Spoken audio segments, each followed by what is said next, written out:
नमस्ते दोस्तों, तो आपका स्वागत है हमारे यूट्यूब चैनल में। और हम यहाँ पे अभी हिंदी साहित्य के बारे में पढ़ रहे हैं। तो आज हम हिंदी साहित्य के इतिहास के बारे में पढ़ेंगे। आचार्य रामचंद्र शुक्ल द्वारा जो हिंदी साहित्य का इतिहास है, उससे इसमें बहुत से महत्वपूर्ण बिंदुओं को लिया गया है और इसमें कुछ मैंने अपनी तरफ से भी ऐड किया है, कुछ अन्य ऑथेंटिक बुक से। तो हम चलते हैं, आगे पढ़ते हैं। और ये जो हम पढ़ रहे हैं, ये UGC NET JRF, CUET PG, PGT, PGT assistant professor और जितने भी स्टेट के प्रोफेसर्स के टीचर्स के लिए जो वैकेंसीज आती है, उसके लिए बहुत ही इंपॉर्टेंट है। और मैंने इसमें बहुत बारीकी से इसका सृजन किया है। तो चलते हैं, आगे पढ़ते हैं, आपका टाइम लॉस ना हो। ओके। हिंदी साहित्य पर अगर समुचित परिप्रेक्ष्य में विचार किया जाए तो स्पष्ट होता है कि हिंदी साहित्य का इतिहास अत्यंत विस्तृत व प्राचीन है। सुप्रसिद्ध भाषा वैज्ञानिक डॉक्टर हरदेव बहारी के शब्दों में हिंदी साहित्य का इतिहास वस्तुतः वैदिक काल से आरंभ होता है। यह कहना ही ठीक होगा कि वैदिक भाषा ही हिंदी है। इस भाषा का दुर्भाग्य रहा कि युग में इसका नाम परिवर्तित होता रहा, कभी वैदिक, कभी संस्कृत, कभी प्राकृत, कभी अपभ्रंश और अब हिंदी। आलोचक कह सकते हैं कि वैदिक संस्कृति और हिंदी में तो जमीन आसमान का अंतर है, पर ध्यान देने योग्य है कि हिब्रू, रूसी, चीनी, जर्मन और तमिल आदि जिन भाषाओं को बहुत पुरानी बताया जाता है, उसकी भी प्राचीन और वर्तमान रूप में जमीन आसमान का अंतर है। पर लोगों ने उन भाषाओं के नाम नहीं बदले और उनके परिवर्तन स्वरूप को प्राचीन, मध्यकालीन, आधुनिक आदि कहा गया, जबकि हिंदी के संदर्भ में प्रत्येक युग की भाषा का नया नाम रखा जाता है। हिंदी भाषा के उद्भव और विकास के संबंध में प्रचलित धारणाओं पर विचार करते समय हमारे सामने हिंदी भाषा की उत्पत्ति का प्रश्न 10वीं शताब्दी के आसपास की प्राकृत भाषा तथा अपभ्रंश भाषाओं की ओर जाता है। अपभ्रंश शब्द की व्युत्पत्ति और जैन रचनाओं की अपभ्रंश कृतियों का हिंदी से संबंध स्थापित करने के लिए जो तर्क और प्रमाण हिंदी साहित्य के इतिहास ग्रंथ में प्रस्तुत किए गए हैं, उन पर विचार करना भी आवश्यक है। सामान्यतः प्रकृति का अंतिम अपभ्रंश अवस्था से ही हिंदी साहित्य का आविर्भाव स्वीकार किया जाता है।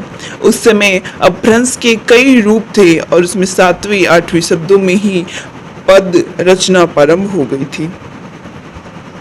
साहित्य की दृष्टि से पद, बंध और रचनाएं मिलती हैं, वे दोहा रूप में ही हैं और उनके विषय धर्म, नीति, उपदेश आदि प्रमुख हैं। राजाश्रित कवियों और चारण नीति, श्रृंगार, शौर्य, पराक्रम आदि के वर्णन से अपनी साहित्य रुचि का परिचय दिया करते थे। यह रचना परंपरा आगे चलकर शौर्य श्रेणी, अपभ्रंश या प्राकृत भाषा हिंदी में कई वर्षों तक चलती रही। पुरानी अपभ्रंश भाषा और बोलचाल की देसी भाषा का प्रयोग निरंतर बढ़ता गया। इस भाषा को विद्यापति ने देसी भाषा कहा, क्योंकि यह निर्णय करना सरल नहीं है कि हिंदी शब्द का प्रयोग इस भाषा के लिए कब और किस देश में प्रारंभ हुआ था। आइए हम चलते हैं, हिंदी साहित्य के इतिहास, लेखन और इतिहास के बारे में पढ़ते हैं और इसमें महत्वपूर्ण कुछ पुस्तकें हैं लिखे गए, उसके बारे में देखते हैं। आरंभिक काल से लेकर आधुनिक व आज की भाषा में आधुनिकोत्तर काल तक साहित्य इतिहास लेखकों के शताधिक नाम गिनाए जा सकते हैं। हिंदी साहित्य के इतिहास शब्दबद्ध करने का प्रश्न अधिक महत्वपूर्ण था। हिंदी साहित्य के इतिहास और उनके ग्रंथ। हिंदी साहित्य के मुख्य इतिहासकार और उनके ग्रंथ निम्नानुसार हैं। पहला, गार्शा दत्तात्रेय, इस्तवार दला लिटेरात्यूर इंदुई हिंदुस्तानी, फ्रेंच भाषा में, और फ्रेंच विद्वान हैं ये। हिंदी भाषा के पहले इतिहासकार 1839 बोलते हैं, ओके, 1839। दूसरा, मौलवी करीमुद्दीन तज़किरा ए सुअराई, 1848। इसका बहुत कम जगह इसका मिलता है इनको, ये मौलवी करीमुद्दीन वाला। उसके बाद चाहते हैं शिव सिंह सेंगर के बारे में। तो शिव सिंह सेंगर, शिव सिंह सरोज, इनकी रचना है 1883 में। चौथा George Grierson, the modern vernacular literature of Hindustan 1888 में।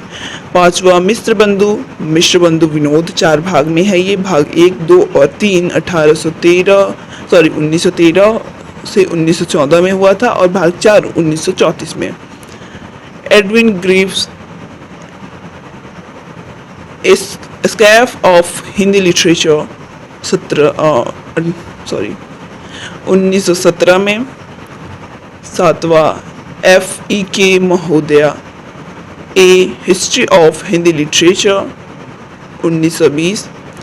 आठवां सबसे इम्पोर्टेंट चीज़ आचार्य रामचंद्र शुक्ल जी, जो कि सबसे महत्वपूर्ण है। इनकी बुक्स भी हम पढ़ेंगे कभी जब हमारे पास टाइम रहेगा, और ये जो हम पढ़ रहे हैं इनसे रिलेटेड कुछ इसमें मटेरियल्स हैं।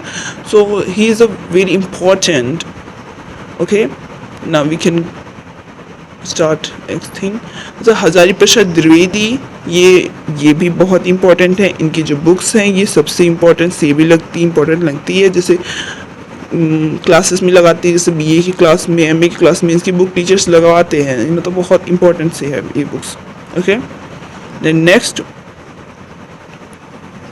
Next we go that Ramkumar Verma ji, जिनका है हिंदी साहित्य के आलोचनात्मक इतिहास। ओके,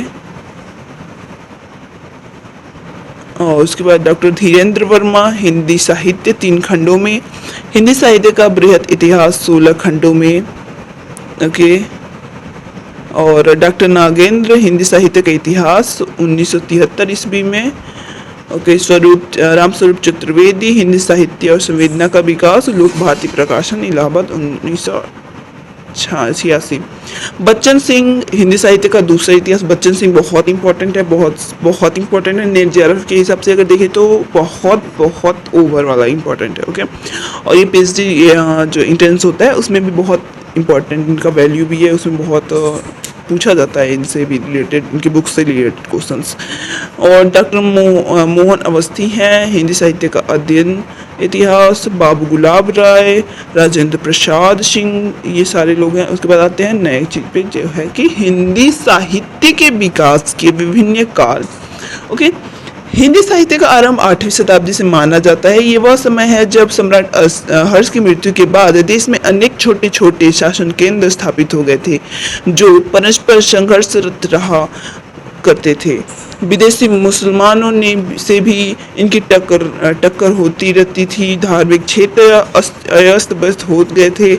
इन दिनों उत्तर भारत के अनेक भागों में बौद्ध पंथ का प्रचार था। बौद्ध पंथ का विकास इस कई रूप में हुआ था, जिनमें से एक ब्रजयान कहलाता था। ब्रजयानी तांत्रिक थे और सिद्ध कहलाते थे।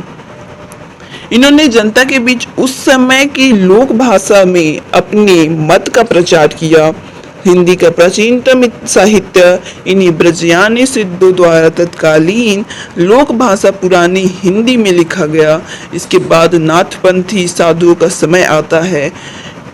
इन्होंने बौद्ध, सांकर, तंत्र, योग और शैव मतों के मिश्र से अपना नया पंथ चलाया, जिसमें सभी वर्णों और वर्गों के लिए धर्म का एक सामान्य मत प्रतिपादित किया गया था।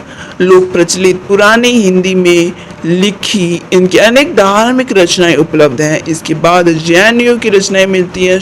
स्वयंभू का पौमचरियु अथवा रामायण 8वीं शताब्दी की रचना है।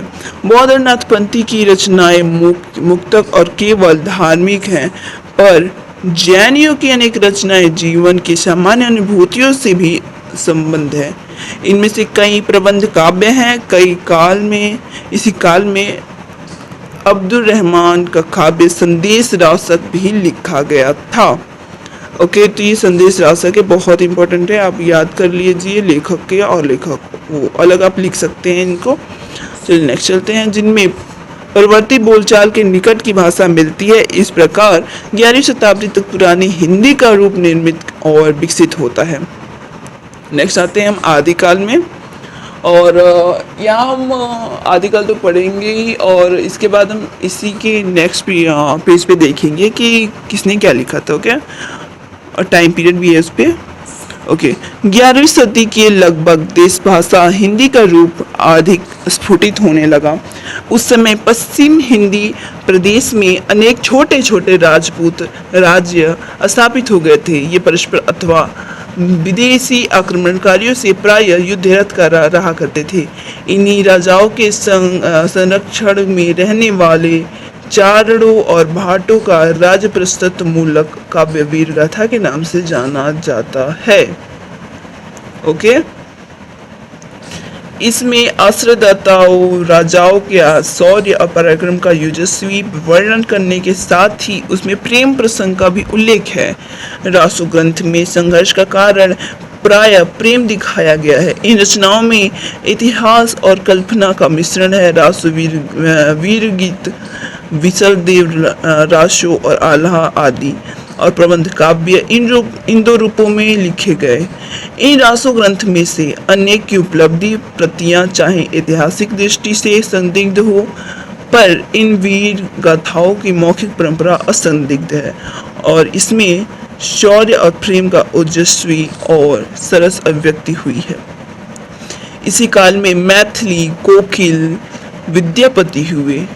मैथिली कोकिल ये मैथिली भाषा के सबसे निपुण हुए, जिनकी पदावली में मानवीय शौर्य, सौंदर्य और प्रेम की अनुपम व्यंजना मिलती है। कीर्तिलता और कीर्तिपता का इनके दो अन्य प्रसिद्ध ग्रंथ हैं। अमीर खुसरो का भी यही समय है। इन्होंने ठेठ खड़ी बोली में अनेक पहलियां लिखी। देखा जादूगर का कमाल इनका या किसी और का, सॉरी आई डोंट नो। मुकरिया और दो सखून रचे हैं। इनकी गीतों, दोहा और भाषा ब्रज भाषा है। आदिकाल के प्रमुख कवि और उनकी रचनाएं। आज हम आदिकाल कवियों की प्रमुख कृतियों और विवरण प्रस्तुत कर रहे हैं। ये देखिए, अब्दुल रहमान संदेह राशक, नरपतनाल, विशल देव रासो अपभ्रंश हिंदी में था। चंद्रपाण राय, पृथ्वीराज रासो, दलपति विजय, खुमान रासो, जगनिक परमार रासो, सारगंध, हमीर रासो, नल सिंह, विजयपाल रासो, जल कवि, बुद्धि रासो, माधवदास चारण, राम रासो, दिलहड़, गद्य सुकुमाल रासो, श्रीधर रणमल छंद, पीरीछत रायसा, जिन धर्मसूरी, स्थूली भद्राशो, गुलाब कवि, करहिया को रायसो, सालिभद्र सूरी, भरतेश्वर बाहु अली रास, जोइंदु, परमात्म प्रकाश, केदार जयचंद्र प्रकाश, मधुकर कवि, मयंक चंद्रिका, शंभु पऊ चरियु, जोगसार, सान्यधम दोहा, हर प्रसाद शास्त्री, बौद्धगान और दोहा, धनपाल, भवियत कहा, लक्ष्मीधर, प्रकृत पेंगलम, अमीर खुसरो, किस्सा चाहो देरवेश, खालिक बारी, विद्यापति कीर्तिलता, कीर्तिपता का विद्यापति पदावली।